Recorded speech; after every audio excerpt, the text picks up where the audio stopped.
We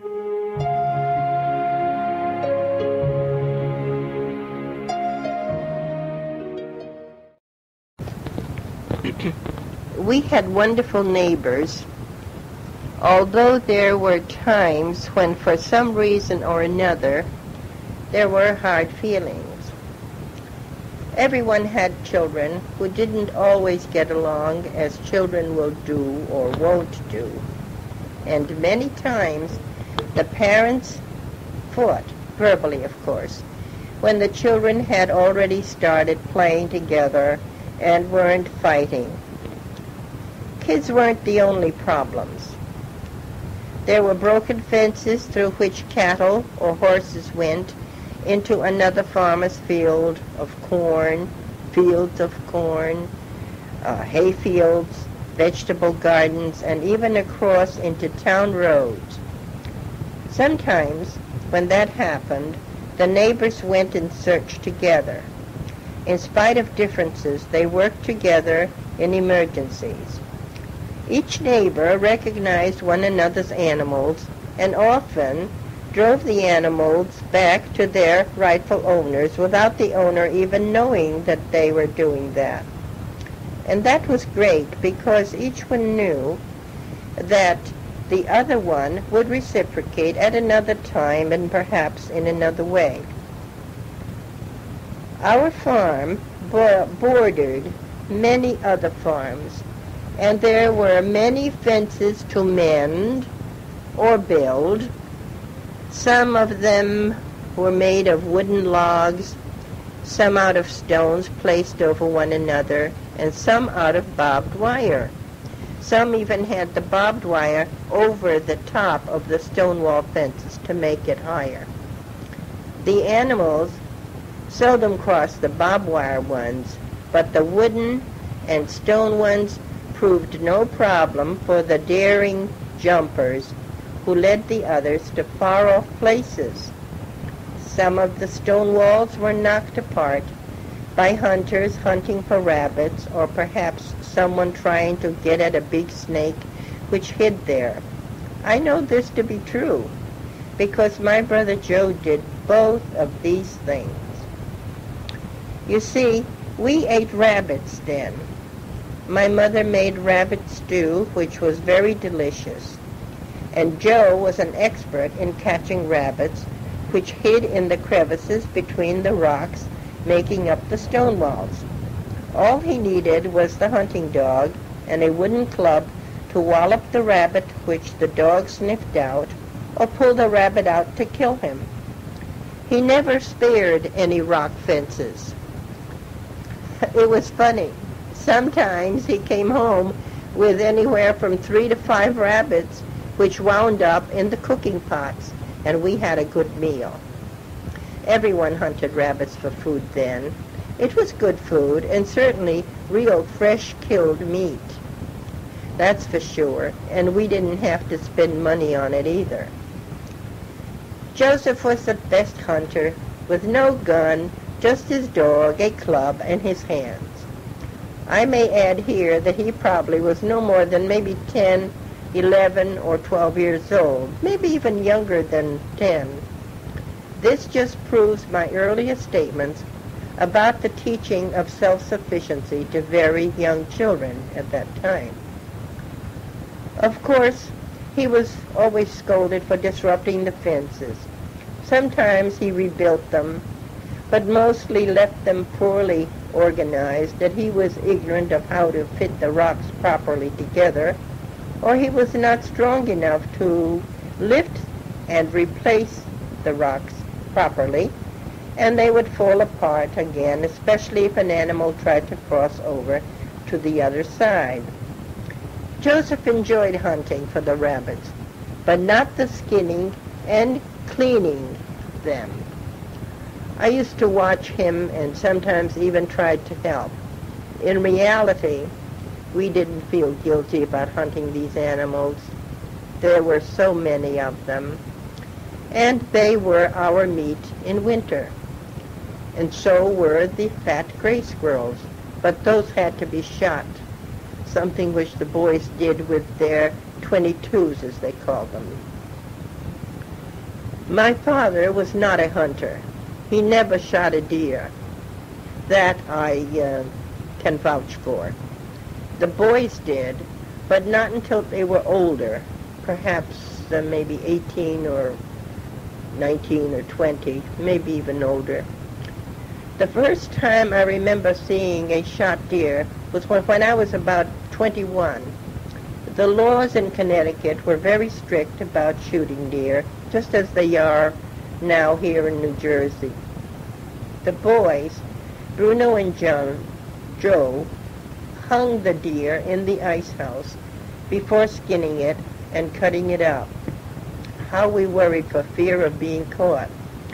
We had to keep the carcass in the ice house to have it frozen until used. Fortunately, no one showed up to arrest anyone. Yet, there were so many deer, as well as other animals, wild animals, in the woods, because there were so few houses, and the woods were in the thousands of acres. Of course, now much of this forested land is built up with new homes and roads, and the people who do own forested land have it posted. When I lived there, no one posted his land. But, of course, if they caught anyone hunting on their land, they chased them out. My brothers hunted not only for squirrels and rabbits for their meat, but they also hunted for skunks and raccoons or coons for the pelts. These animals they caught for these pelts, which they stretched and treated before selling them to a dealer. They didn't get much for the pelts, perhaps 50 cents or at most $1. However, it helped.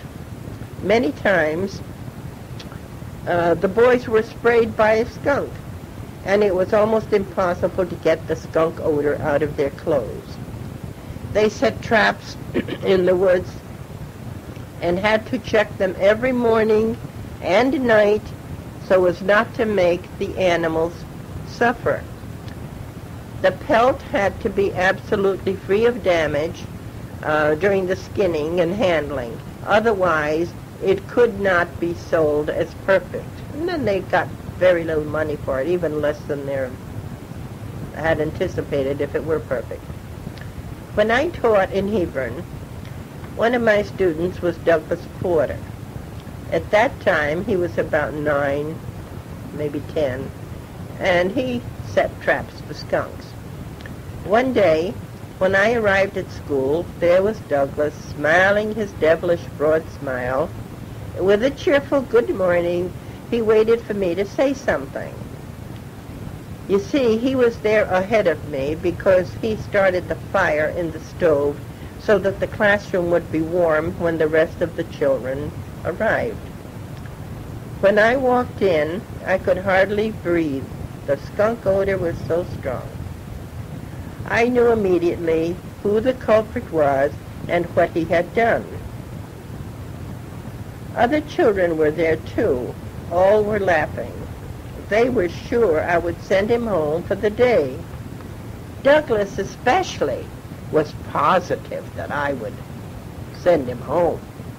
I couldn't stand the odor, you know. That's what he thought. So, in unison, several of the children called out to me, "Are you sending Doug home? He stinks bad." Well, I thought, what do you think?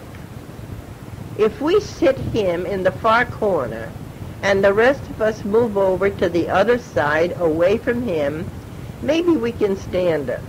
I'm ready to try if you are. Are you?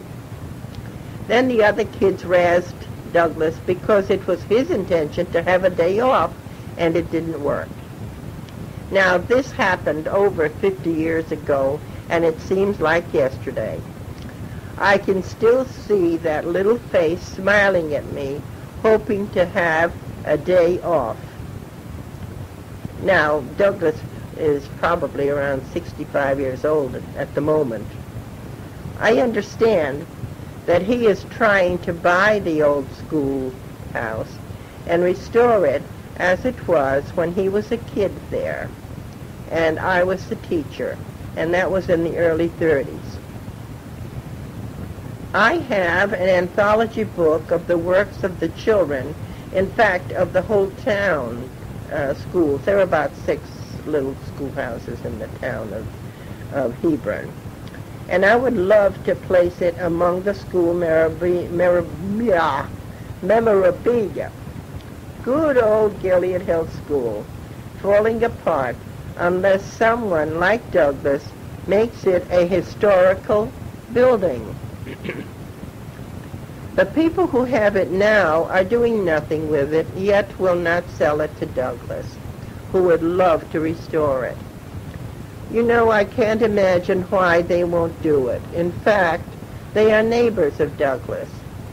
This project would be a labor of love to Douglas, who lives, perhaps, 100 feet away from this schoolhouse. Now, I drifted off and away from the neighborliness of the neighbors. That is, our neighbors.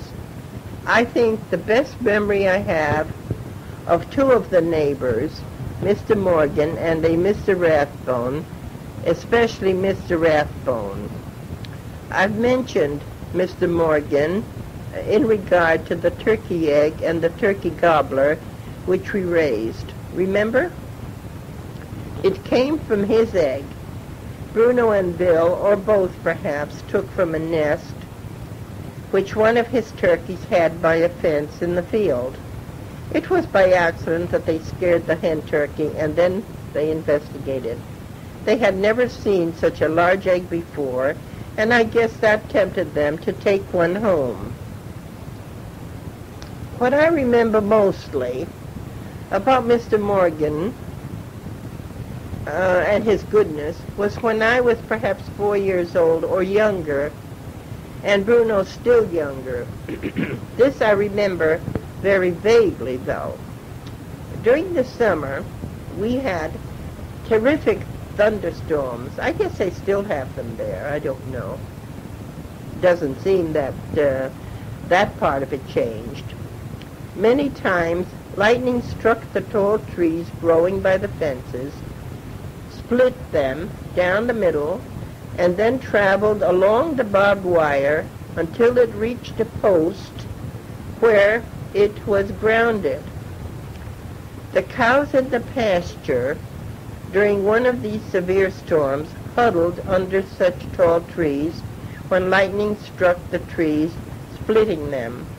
I don't recall how many, but the lightning killed all our milkers. And that probably was about 6 cows. We had no milking cows left, and here we were, 4 little children. News traveled fast. I don't think we were without milk longer than a day. I can still see Mr. Morgan leading a cow up our lane to our house. He told us we could keep her until one of our young heifers produced a calf and supplied us with milk. He couldn't see a family, especially with children, doing without milk. Now that was neighborly. He may have had many faults, but I shall always remember his kindnesses. May his whole soul rest in peace forevermore. Mrs. Morgan was a precious neighbor also. Many times she visited my mother, especially during Mom's illnesses. She was a wonderful, tiny little lady, spry as could be. She not only brought up her 2 or 3 children, but also at least 4 of her grandchildren, several of whom went to grammar school with me. Doris Gardner was one I knew very well. Also, Iola Morgan, a bit younger than I, attended Gatesville School with the younger ones. Now, the second wonderful neighbor I shall never forget was Mr. Rathbone. and Mrs. Rathbone, too. It may have been even before the lightning incident with the cows, because I remember this episode mostly from hearsay. This kindness is extremely vague. My mother was in Willimantic in St. Joseph's Hospital having a gallbladder operation. She had a bad time of it and was hospitalized over 6 weeks. My dad had to take care of us himself. My brother Joe was just an infant, perhaps 5 or 6 months old, so a neighbor, Mrs. Ditko, cared for him at her house all during that time and perhaps longer. When my mother came home, Joe, not having seen her for so long, had forgotten her and clung to Mrs. Ditko. It made my mother feel badly, but what could you do? He was just a little tiny baby. It was wonderful that she took care of him all during that time. Also, at this time, Mr. Rathbone came daily with food for the children, as he put it. This was a great help to my father. My parents liked him very much and always spoke highly of him and his wife, and rightly so, too. We remained friends all during their lives. I must have been 8 or 9 when the Rathbones moved to Norwich after selling their farm. How we missed them. I used to love going there to visit. I used to carry my sister Sue there with me. She was a baby then. My sister Stella, Sue, and I visited them often. I knew we would get cookies and candy there. Big molasses cookies. Oh, they were so good. Molasses cookies were a typical Yankee goodie. Everybody made them at home. I don't think people bought things like that. Everyone baked at home whatever they wished. Pies, cakes, breads, donuts, and so forth. There were no stores, and people went shopping once a week, or perhaps maybe some of them only once a month. Flour was bought by the 100-pound bag, not the little 5-pound bags or 3-pound bags that we buy in the store now. And so was sugar, as well as other things.